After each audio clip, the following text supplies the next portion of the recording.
a production of the New Jersey Courts.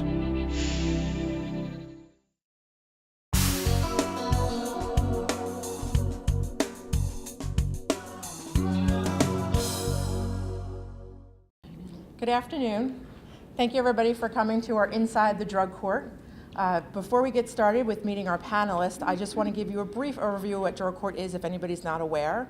So drug court is a community probationary term that could last up to 5 years. It's for the non-violent offender who does have a substance use disorder that is at minimum a moderate use disorder. To come into drug court, you have to either apply or be mandated to come in, no longer just a voluntary, it is actually mandated by the state. And one of the major benefits of being a drug court graduate is having your record expunged. So today we're going to hear from 3 of our former graduates. I feel that you would want to hear from them more than from me. So we're going to get started. So we have James, Dori, and Marcy that are going to speak with us today. And so I'm going to ask them each some questions, but during the time I may ask different questions, and I'm going to leave about 10 minutes at the end for any questions from the audience, okay? So let's start, James, with you. Tell us about yourself, including how your addiction began through present to your recovery. So I'm James. My addiction began young, probably around. So I lost my father at 14, and he was somebody that I looked up to. He was my idol. I have a twin brother. We didn't really do well grieving, and my mom did her best, giving us what she could, but she had 2 twins that were, destined to do what they were going to do. We kind of just did our thing. So I didn't drink, smoke pot. I didn't do anything until after my dad died. I had a healthy fear of him. Really good father, but I was afraid of him. And so I probably started drinking at maybe a little bit after his death, and then it's the typical story. I went and started smoking pot. Never liked marijuana at all, but I did it. And then I remember doing cocaine when I was 17 in woodshop class, and then I loved cocaine, and cocaine transitioned to there was always this I'm not going to be doing heroin, or I'm not going to smoke crack, so it's okay, cocaine's fine, cocaine will be where I end. And then I got introduced to opiates, and then opiates led to heroin, and then heroin led to crack, and the whole thing. And during this time span, I'm moving all over the place. I went to Arizona State, I went to Baltimore, I lived there for a little bit. I went to University of Arizona in Tucson. I got nothing done. I had a 0.6 GPA. Came home, brought the addiction with me, because I always thought you could just kind of run from things. And I was told by my sponsor, my first sponsor in AA, that you could take a tiger out of the jungle, but you can't take the stripes off the tiger. So the addict will follow wherever I go. And then throughout these years, I accumulated, I don't know how many arrests. I mean, it was insane. Coming back to court in Freehold. I'm not in love with this. I don't love coming back to this courthouse. It's something that it's kind of stained with bad memories. Taking the drive on 33 to come to Freehold. But it's definitely been good, and what ended up happening was I finally violated probation enough times where I got incarcerated at Monmouth County, and then I remember my public defender came and saw me and said, "You're out of chances. Your bail's been revoked." And my mom came and saw me. Let me just backtrack. Before my bail was revoked, my mom told me she was going to bail me out. So I was like, I circled the date. I was like detoxing, from a 50 bag a day habit of heroin. So it's like a brick of heroin. And she came and saw me and said, she goes to Nar-Anon, which is Narcotics Anonymous. It's a program for family members and friends of drug addicts. And they convinced her not to bail me out. And I was screaming, cursing, being like a child. And that's ended up saving my life, getting stuck in Monmouth County Jail. Jail saved my life. Jail gave me time away from the drugs, gave me, and that's probably going into your second question, right? Am I going too long? Well, no, that's okay. No, you're doing fine. So Wait, so you said you got introduced into it. How? Did it start with prescription pills? that Yes, you gave? someone gave me like an Oxy or a Blue. It was like the thing, you know. Someone, and I had no. I had no fear at that point because it wasn't heroin, you know. It wasn't crack. It wasn't shooting it yet, so it was okay in my eyes. You can continue your story. Yeah, It's okay, yeah. So then I'm in there, right? My mom doesn't get me out, and my lawyer comes and sees me, tells me like, hey, this is it. You're going to prison, or you could take drug court. And then drug court has such a bad taste in Monmouth County Jail. Everyone's like, fuck, F that. Don't take drug court. It's a setup. So then I'm starting to think like, oh God, do I not want to take drug court? Is this mistake? So then I try to call my lawyer and try to backtrack my words. I'm like, I don't want to take it. And she's like, and then my mom's like, no, you need to take it. And then I let other people influence me, which was like a big thing, I guess, throughout my whole life. Others influence my decisions. So then I ended up taking drug court. And while I was in Monmouth County, I spent, 8 months. It was a long time. I started to realize that like I was 24 then, and that I was gonna die if I didn't get sober, and if I didn't change everything, And I didn't really know what I was gonna do. I didn't know how I was gonna do it, but I knew I wanted to do it. The big thing, right, is that you have a desire to change, that you have a desire to want to change. It's so hard forcing people. There's a few times I wasn't ready, but I really think that 8 months in Monmouth County Jail changed my life. That's why I've never been against sending people to jail for a little bit, and then coming out and getting a structured program like drug court is what I needed. I had no structure, and it's not easy. The first phase wasn't easy, but necessary, and it gave me an opportunity to grow and develop and work a 12-step program, which I think is crucial and vital to staying sober.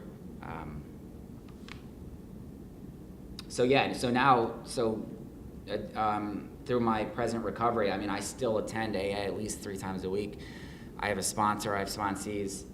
I work at an IOP, Outpatient Clinic, Recovery Innovations in Eatontown, where I have like a caseload about like 20 clients who are drug court, parole, probation. The hardest group of clients you're gonna have, because nobody, let's say 90% don't wanna be there. So that's been a challenge for me, especially, and I don't self-disclose, so they don't know I'm in recovery, but when I see them, I see a lot of myself. There's a lot of countertransference at times.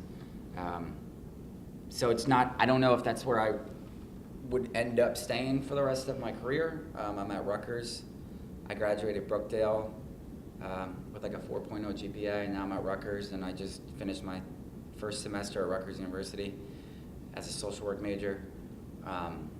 It's crazy. I'm coming up on 7 years sober, and I couldn't get 7 seconds or 7 minutes. So, and not only that, I have a twin brother who's coming up on 5. Identical twin who we did, he's also a participant in he was a graduate of drug court.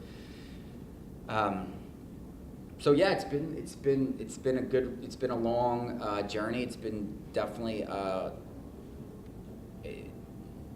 drug court was a vital part of my getting myself sober. I couldn't do it by myself. They kind of forced me into going to meetings and having some sort of structure, a job, employment, calling Officer Matarangelo, who is no longer a drug court officer, I still talk to her. I try to go visit her at the probation office once a month. She was like a mentor to me for a little bit, and it's everybody, right? It's Judge Kilgallen, it's Melissa, it was Barb, and then who was the other one I'm missing that used to do your job? Adrian. They all really care, and they all really want you to achieve and to get better, and there's so many. I've lost 15, well now it's 16 friends since I've been sober. So, and not just acquaintances, I'm talking like friends. So it's becoming numb. I've lost a couple clients. So it's hard, but you know, it's definitely an easier way of living if you really want to do it. You know. Thank you. Mm-hmm. So Dori? That was super long. I'm sorry. I'm not going to do what he just did. I'm just kidding. I'm Dori. When I was sentenced to drug court in 2007, and there was no taking drug court back then. It was you had to apply for drug court. First, let me back up. I was raised in the system, foster care. So, but because of that, like mental illness, substance abuse, both sides of the family rampant. So I was a product of that, raised in the system, never won, no little orphan Annie, Daddy Warbucks didn't come for me. So I aged out of the system. I did not, just like you said, use drugs or alcohol in school. I had this goal that I didn't want to be what my parents were. I didn't want to repeat the cycle. So drugs and alcohol didn't enter my life until after I aged out of the system, and DCPMP, it's now called, at that time, just dropped you. When you turned 18, you were put in the streets. And that is what happened. So I went back to birth mother, really mentally ill. She introduced me to the lifestyle. So that's where it started with me. It was alcohol. I immediately knew something was different in me from the first time I ever got drunk. I knew I wasn't like other people because I never wanted to stop drinking, like it felt good. I went on this crazy club scene thing with my mother. And then I had children. I had my first at 20, second at 22.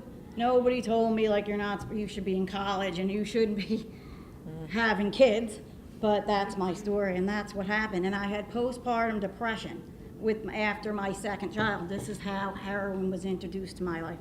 I couldn't get out of bed. I was depressed. Couldn't take care of these kids. And this super mom friend of mine that was running around doing dishes, it was nuts. And I was like, how are you doing? How is this happening? And so she gave me this powder, and this is how it happened. And I didn't even ask what it was because I was in such a dark place, postpartum depression. It's a really dark place to be in. And I sniffed it, and it was heroin. And I threw up all over the place, but my life was never the same. Never the same. It gave me the energy that she had. I understood. And that didn't last long, though. That good high that you get and the energy that you get, like, it doesn't last long. So at first I was super mom, and then it just escalated.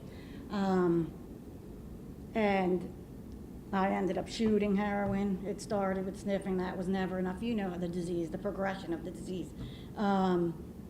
And my life just became completely unmanageable. But in my case, I didn't see that. I didn't care. I never saw heroin as a problem, so it was really difficult for me. I was never going to stop using drugs. I share this all the time.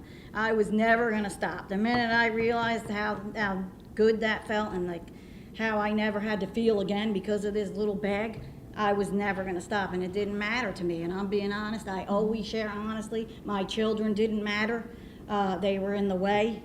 That's a terrible thing to say, but that's where my mindset was. I used to wish that I would just be taken out. Like every bag that I shot, I just wished that it would kill me because I didn't want to be here. And being clean was just never something I wanted, because then with being clean came feelings, and I just didn't want that.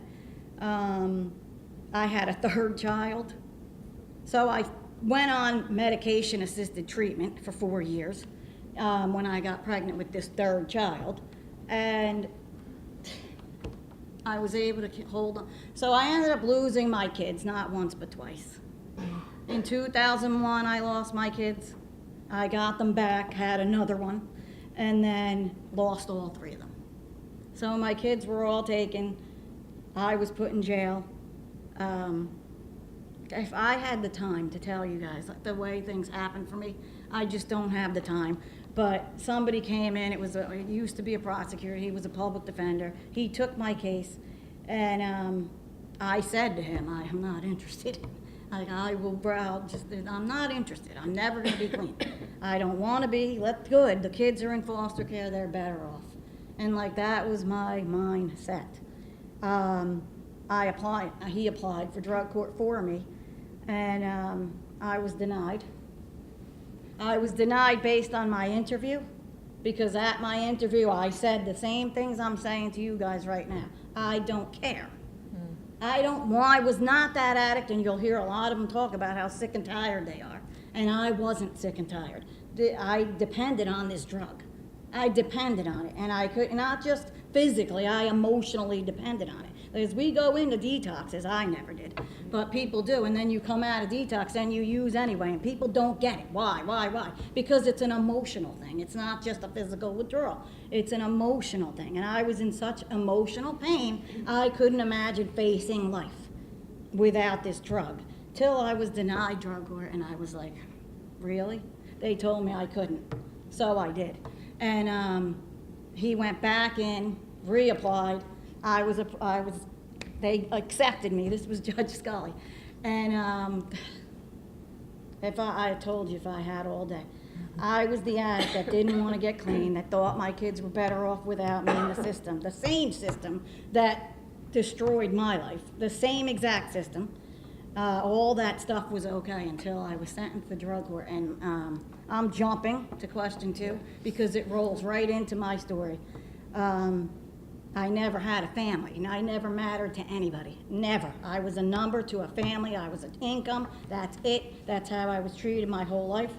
So my aha moment, I'm scared. It's question number 2, so just bear with me. It's okay. So question Was number Judge 2 Scully. is just if you ever had an aha moment that sort of gave you this awakening into your addiction and getting into recovery. So this is your aha moment. My aha moment, because I fought this. I fought against. I mourned the use of drugs. Like, I mourned it. I didn't, all these things that were being told to me, like, I didn't accept that internally. And it was when Judge Scully told me that I deserved a good life. I'm going to get him over.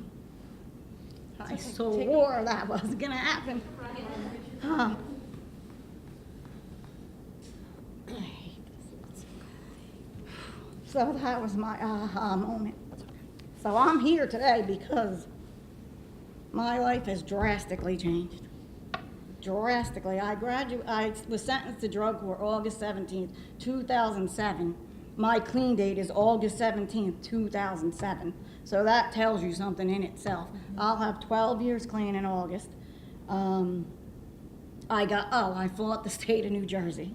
I got my kids back. They told me I'd never see those kids again. They told me I'd never see those kids again. And because I stayed clean, because of the structure and the encouragement that was provided to me, something I'd never had. Drug court. Turned my whole life around. And I got my kids back. I raised my kids. They're adults. Can you believe That's that? great. How old are they now? 23, 21, and almost 17. Wow. Amazing. That's wonderful. 2 of my kids are special needs, and I was able to do that. And if I was using drugs, I wouldn't. None of this would happen. I work for Discovery Institute. I'm a counselor. My entire life has changed, and it all goes to drug court, and I share that constantly. I belong also to a 12-step program, Narcotics Anonymous. I got a lot of help from them, but it was Judge Scully telling me I deserved a different life. And it's one little sentence. And treating somebody who's been mistreated and uncared for their entire life like they're a person.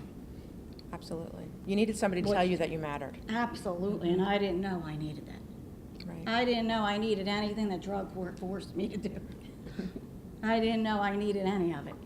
But look at me sitting here. And because of drug court, and because of what drug court has done for me, my children now don't have to go through all the hell I went through.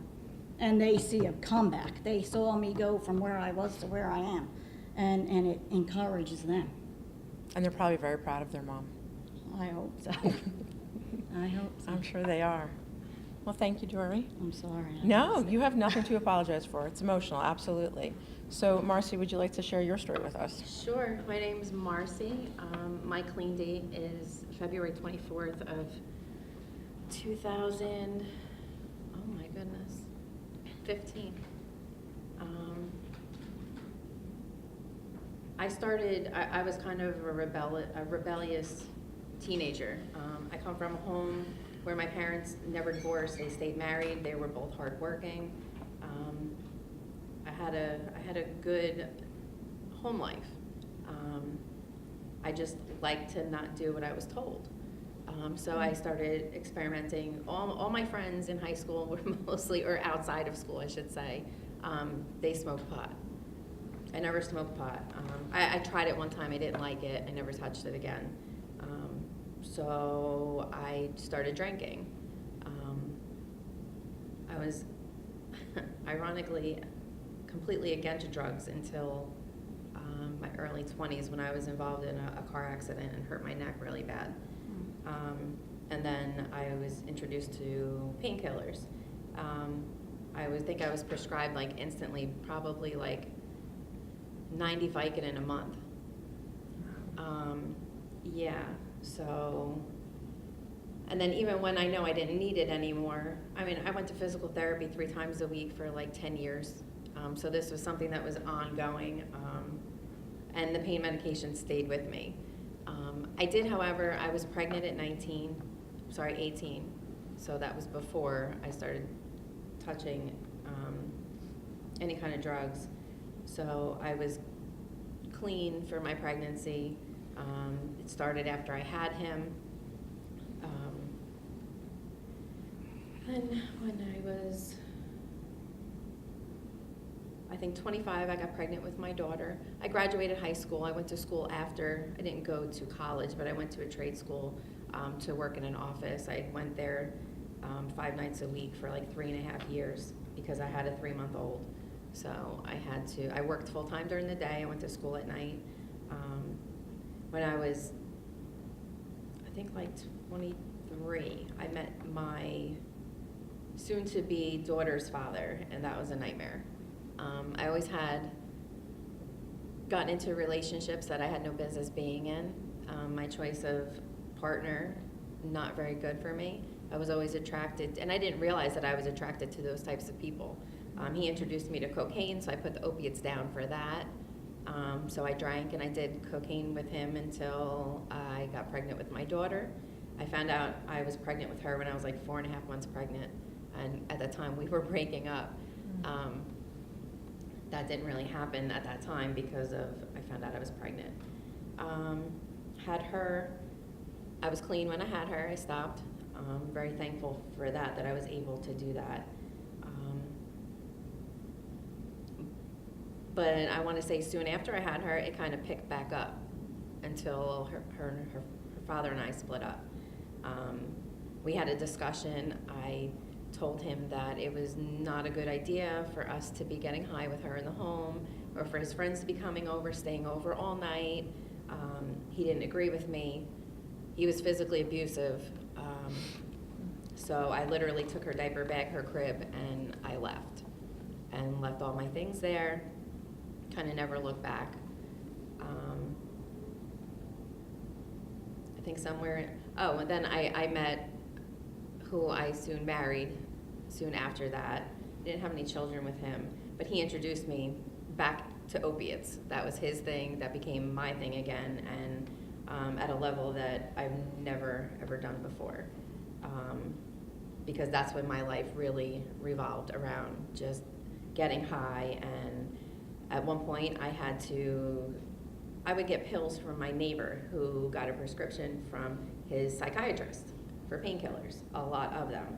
They were Roxys and Oxy 80s.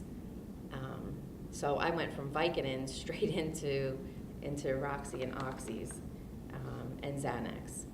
And I would get like 120 pills from him for like $100. My goal was to keep as many as I could for myself, and that would last me about a week. And then they would be gone. So I would have to sell a few to make money back to buy more, which makes no sense now that I think about it.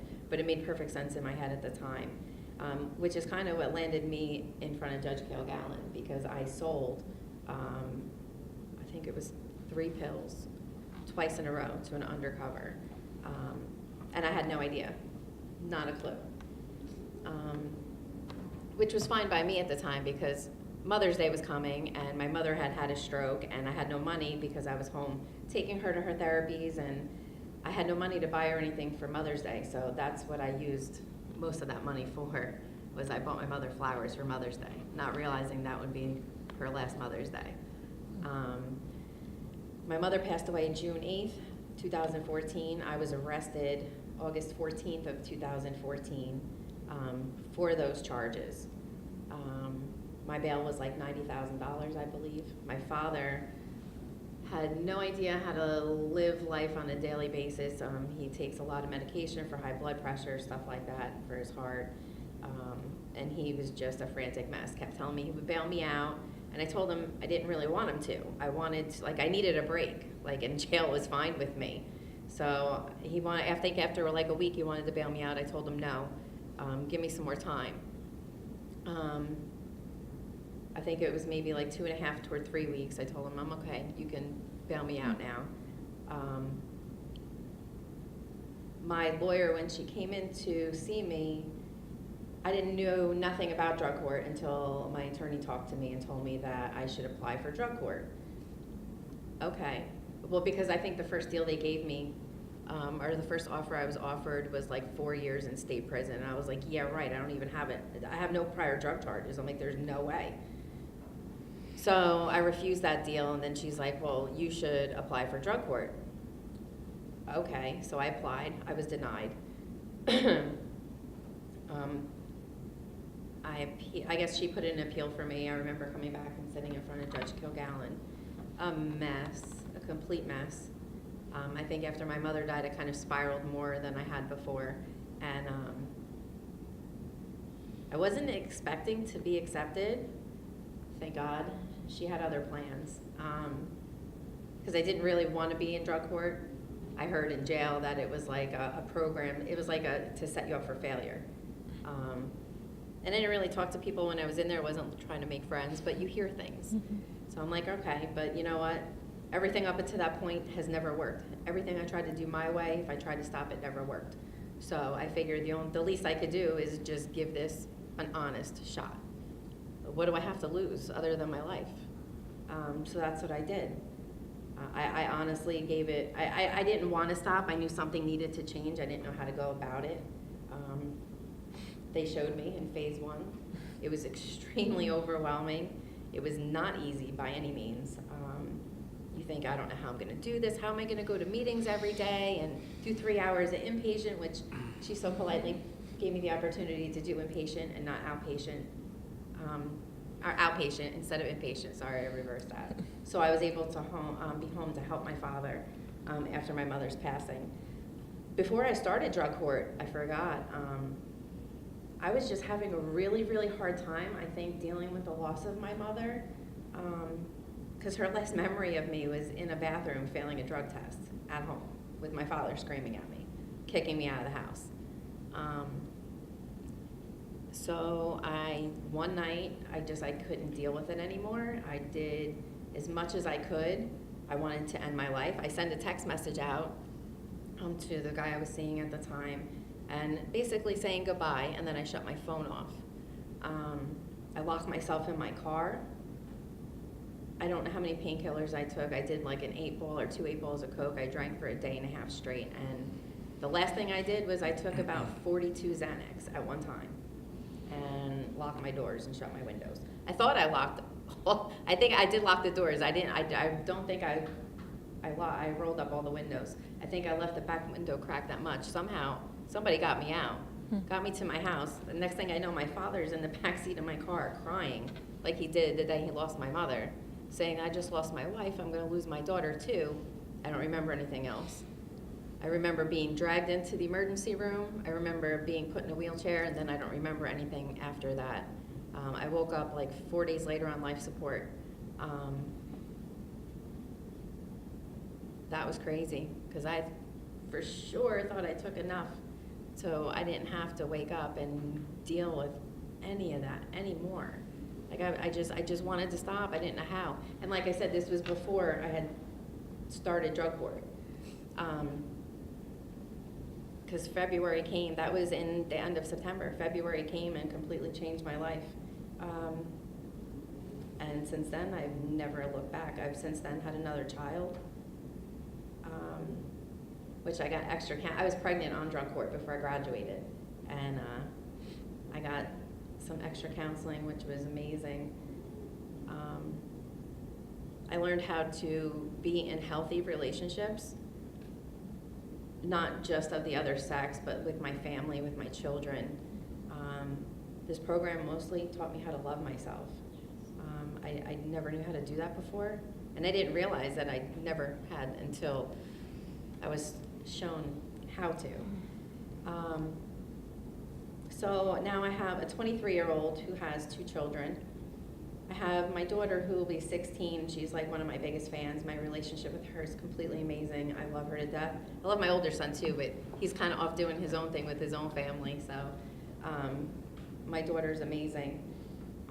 My 2-year-old, what a sweet child. I'm so blessed and so grateful that I get the opportunity to be the mother to him that I should have been to my other children.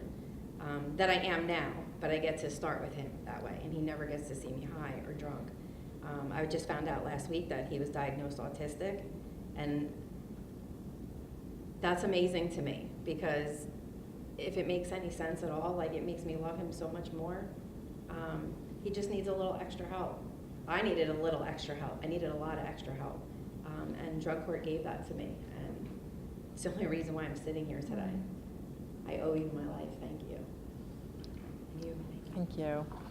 Thank you all for sharing. So, James, it sounded like your aha moment was in jail. Dori, it was when you were told you couldn't do this, you were going to do this. Mm-hmm. Marcy, what would you identify as your exact aha moment? My aha moment. It was pretty much when I sat here in front of Judge Kilgallen on my appeal.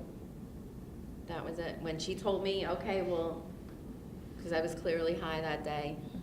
Or, no, I even take that back. It was following that, the Monday that I had to show up after that. Because my thinking, as messed up as this is so messed up, I thought that you needed, the whole point of drug court was because you had to be high. So I came, and the first thing they do when you come in is they take you down for a urine test.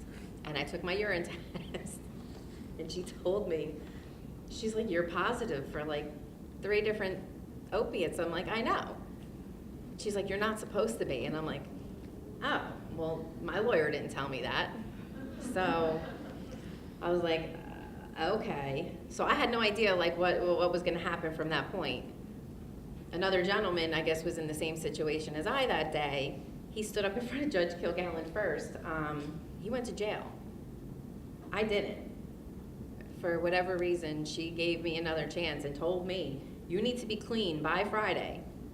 And for every day after that, I'm like, but I have a prescription for Xanax. No, it doesn't matter. You can't take anything. Okay. So I left here thinking, like, how the heck am I going to do that? I went outside, I finished what I had, and I'm like, you know what? I locked myself in my room, and I just, everybody leave me alone, and it was the worst couple days of my life, but you know what? That was the last time that I ever put any substance or anything into my body, and that was my aha moment, like, it's now or never. Because if I don't do something about this now while I have all this help and support, I'm gonna die. And I'm not the type of person that ever growing up, like, I never wanted to try to kill myself. I never wanted to die until that drug got a hold of me. I didn't want that again. Like, I wanted the chance to be the person, I used to say this all the time in drug court, I wanted the chance to become the person that I used to be. And then as I progressed in drug court, I didn't want that anymore. Like, I wanted the chance to become a person, like, that I never was, because that person was so much better than even the person that I even knew how to be. And that program showed me how to do this. Thank you. So, Dori, not necessarily just during your time in drug court, but during your entire lifespan from your addiction to getting to your recovery where you are now, have you had any relapses? And if you did, how did you get through them? What did you do to make sure that that last relapse ended up being your last relapse? Well, before, from the time I picked up my first use till August 17th, I didn't have any clean time. I thought in there you were on some MAT It was for a while. methadone, and I was not clean. Oh. I was not clean. I was still as sick as I was on heroin. It made me just as high. I was nodding. It was a disgrace. I was not clean. And popping Xanax. I continuously did that.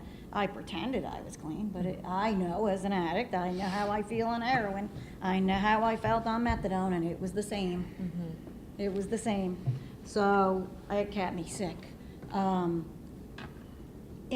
But I stopped using opiates on methadone to get my kids back, which ended up affecting my children negatively because it wasn't real. And as soon as Dyfus left, I was up and running again. The methadone helped me do that, helped me stay face till they hand me back these humans, you know? And it was not a good thing. It was not a good thing. But I did use up till my sentencing date. Now, what she was just saying, how when you observe drug court, you're not allowed to test positive, and I would come into the courtroom, I used too, just like you. Nobody told me I wasn't supposed to. But while I was there, the same thing, somebody went to jail observing, and I was like, oh my God. So I fled from the courtroom. It was downstairs. I fled from the courthouse. I left the state. This is another thing, like a huge part of my story. I left the state. I went to Tennessee because the thought of me having to come test clean, I'd rather run for the rest of my life than put a drug down. That's how sick I was. That I left the state to avoid any of this because putting that drug down was more fearful. I was more afraid of that than running for the rest of my life from the law. That's how sick I was. Adri Lieb called me up. This is true story, and told me, have faith in us, come back. And I was like, you're a crazy lady. You think I'm gonna try? I never tried. Grew up in the system. I know nobody gives a shit. Excuse my language. I am not coming back there for you to lock me up and put me in jail. It's not happening.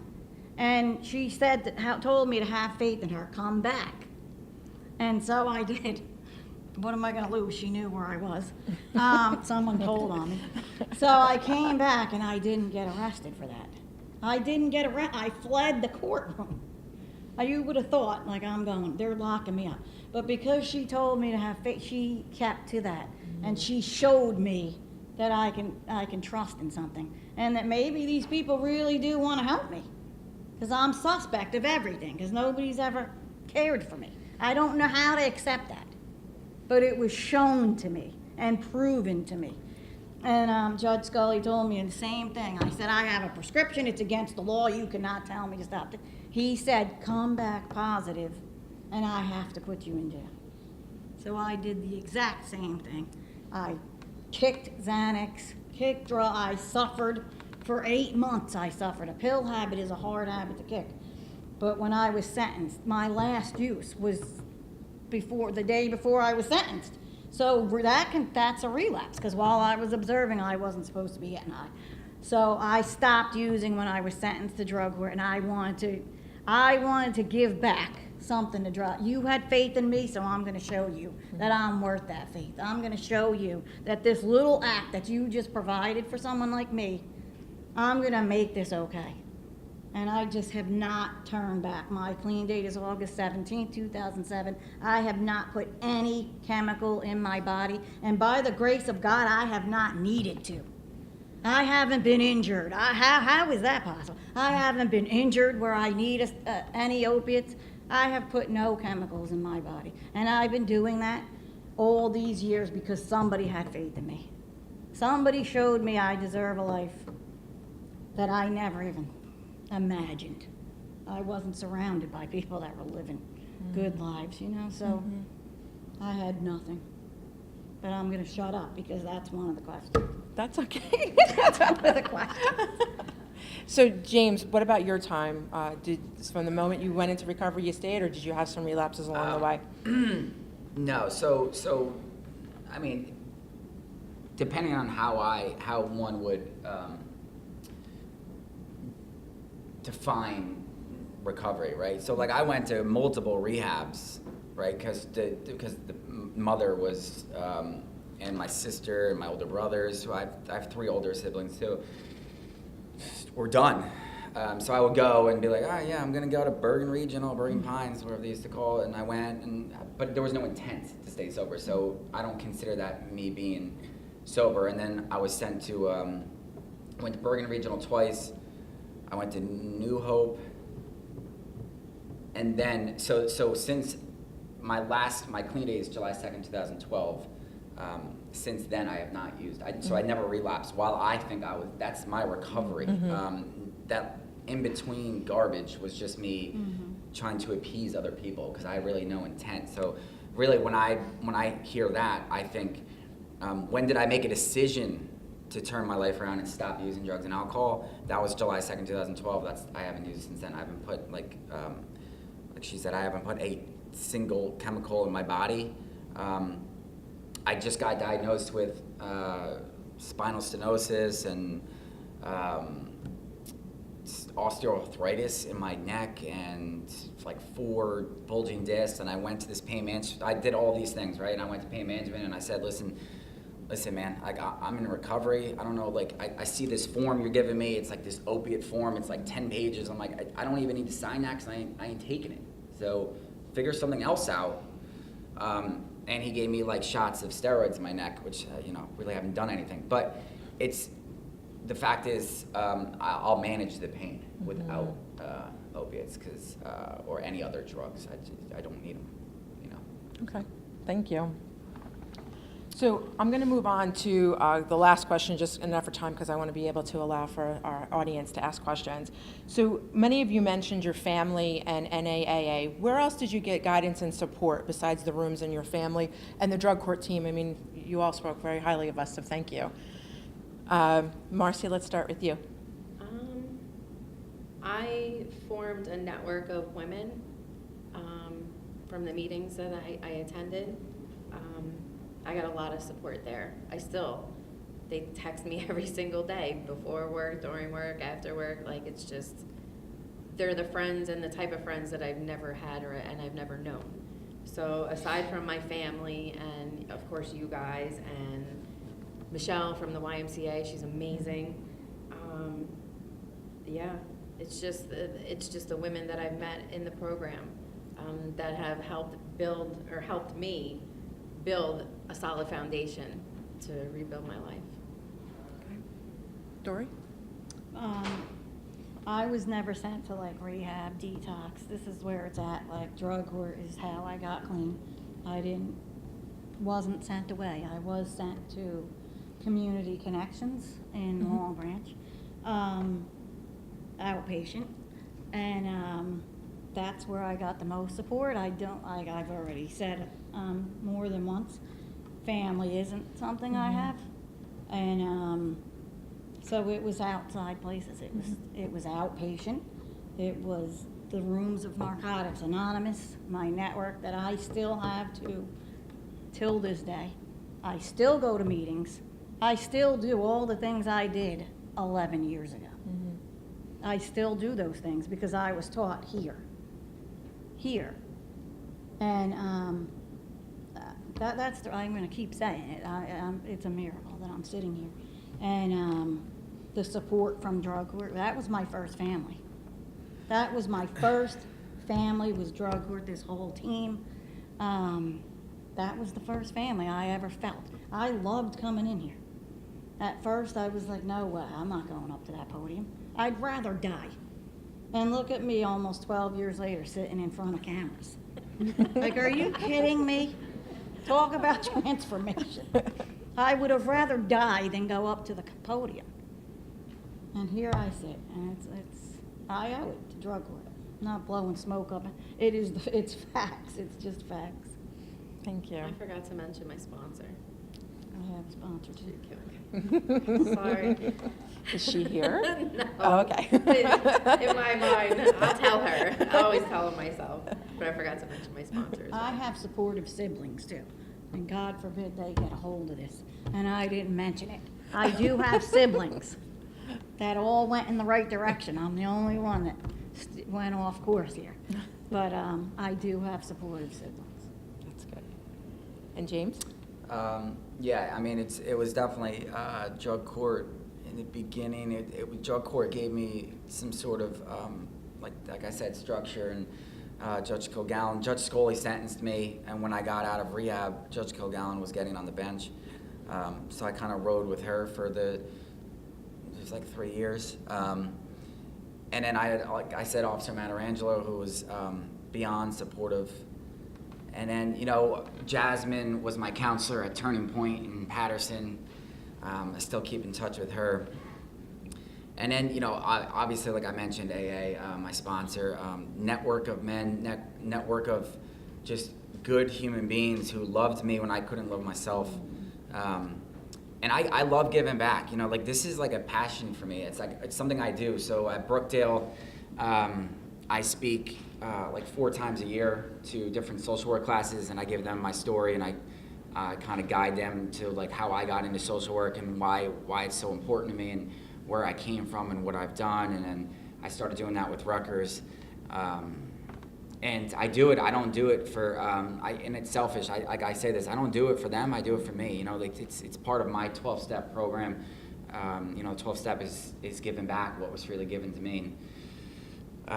If someone can get if one person can, you know, maybe relate or identify with what I'm talking about, then that's, you know, and that's at work, right? So I work in the rehab, and I'm a counselor. I can't. That's not my AA. That's clinical, right? So it's separate, right? So I have my AA. I go there and I vent and I talk about what's going on and da da da da. And then at work, I have to, you know, it's a totally different environment, right? I'm not bringing that into my work environment.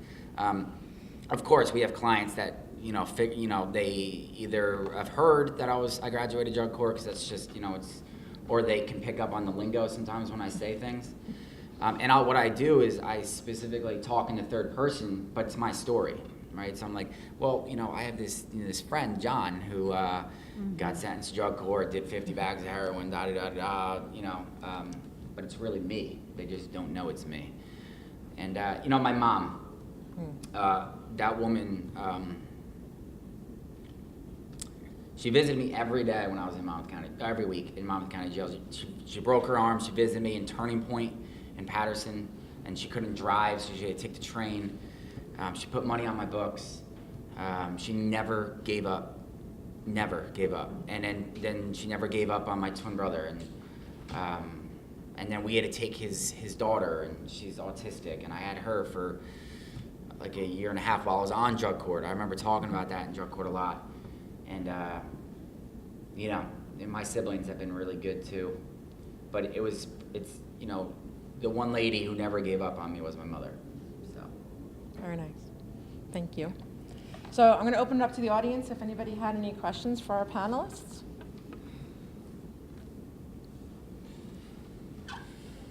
What's the oldest person you've ever accepted into drug court? I don't know if you had. I'll jump into that. I'm thinking probably somebody in their 60s. I think we've got a few in their 60s. Yes, definitely in the 60s. I don't think it'll be in the 70s. A number of them in the late 50s, but some even in the early 60s. Never too late. Yes. A question for the presenters. As a drug court graduate, say if in your life someone were to ask you, what is drug court, how would you explain drug court to them? Like, what's your perception of drug court now going through the process of being graduate? Anybody who wants to? You want me to go first? The way I see it is, if you want to change your life and get and have a different, I had to go in thinking that I was going to change my life. Maybe some people don't, right? Some people go in there and say, you know, and they learn over time. But it gives you an opportunity to, you know, I was going to go to state prison. It gave me an opportunity to not just stay out of prison, but to not die. Maybe give me an opportunity to change my life. And it's amazing what you can do in a short amount of time in sobriety. And I'm not just talking about materialistic things. I'm talking about like, and that's part of it, but I'm talking about like changing like who I am as a human being, right? I'm not stealing from my mother, and I've always said this, what am I doing when no one's looking? Am I letting that person go in front of me on the parkway? Am I cursing? Am I helping the old lady bag her groceries at ShopRite? Like, what am I doing when no one's watching me, right? So those are the changes. And drug court gives you that structure. So that's the best way. To me, it's if you want a different life and if you're lost, drug court can give you the structure if you let them. It's a life-saving opportunity, plain and simple. I do have to talk about drug court often, ironically, because I am a substance abuse counselor. I also do not self-disclose. I've had several drug court clients. I have drug court clients right now on my caseload. I had 2 of your guys that I'd love to know about. So I do have to talk about drug court a lot. And I don't say it coming from myself, but it's the feelings that I have behind it is exactly what they said. You don't know how to live. You're ending up in rehabs. You're getting arrested. And how is this a bad thing? And it's an alternative to jail, I say that. And it's structure, and they're here to help you discover things you don't even know about yourself and give you like I call it a blueprint. I say it all the time. Drug court is a blueprint on how to live. And so, like, who doesn't want that? Who doesn't want somebody to hand you blueprints to a good life? And that's how I present it. It's life-changing. It is not a bad thing. It's as hard as you make it. If you do these simple things that we should be doing anyway, all of these things we should be doing anyway, you'll be fine, you'll be successful, and your whole life will change. That's how I present it, and without mentioning my own experience. Very good. Yes? Do any of you have difficulty now with people who are simply lost who have? No. I don't. No, not even a little bit. I think there's I think you get to a point you just you lose that desire to even like have even the thought process. I just went to a bachelor party last weekend, and out of the 8 guys, there was 3 of us that are sober, and I'm out there, hanging out with them, watching them, like do their thing, and I'm like, wow, like, and they wake up and they're like hungover, and not one time during that weekend did I ever think or have a desire to want to do any of that. And what's funny is I got engaged in January, and on the first date we went on a blind date on Bumble, and I was like, all right, so I called my older brother. I'm like, do I tell her like what's my deal, or like what do I do? And he's like, no, don't say anything. So we're at this La Tapatia, I think it's in Asbury, and Christine, my fiance, orders a margarita, and the woman's and I was like, I'll take an unsweetened iced tea. It's kind of like that's what I get. And she's like, you don't want a margarita? I'm like, nah, I'm good. The waitress left, and I'm like, you know what? Listen, like I wasn't gonna do this, but we're gonna do it. You're gonna take me for who I am. That's right. And I didn't say like, hey, I used to shoot heroin and smoke crack, but I was like, listen, I'm an alcoholic, And I think that was the second date. I was like, so, but her first reaction was like, well, like, can I drink wine in front of you? I'm like, oh, yes, of course. Like, I call you, you guys are earth people, Yes. right? Like, you're normies. Like, that's fine. Why should you not be able to consume stuff that I just know I can't, And I never can I still don't understand, like, Christine will have 2 glasses of wine and not finish the second. It's just bizarre and a waste. So, but that's funny. It's that's the story, right? I thought I wasn't gonna tell her, and then I said, you're gonna take me for who I am, and she's been super supportive ever since, and she wants to, she said yes, so she thinks I'm okay. So. Very good. Anybody else? Is there any, I'm sorry, yes? What is your natural high Or what was Natural it? highs. Your natural highs. Natural highs? For me, it's music. I get higher than I think I've ever gotten on drugs from a song. Just this goes to your question too. I have such a good life right now that a drink that it would take everything away. And I'm very aware of that. So I look at it as if I had a peanut allergy and I wouldn't eat a peanut. So that's how I view alcohol, drugs. But natural highs for me is just life. I love life. Can you imagine that? Like the person that fled the state because I couldn't stop using, lives and enjoys life every single day without chemicals. Like, what is going on here? I wake up every morning knowing that I get to take care of my family and myself and my children and everybody in my life, and I get to do it to the best of my ability. I get to go to my job, which I absolutely love, and I get to do it to the best of my ability. That is a natural high.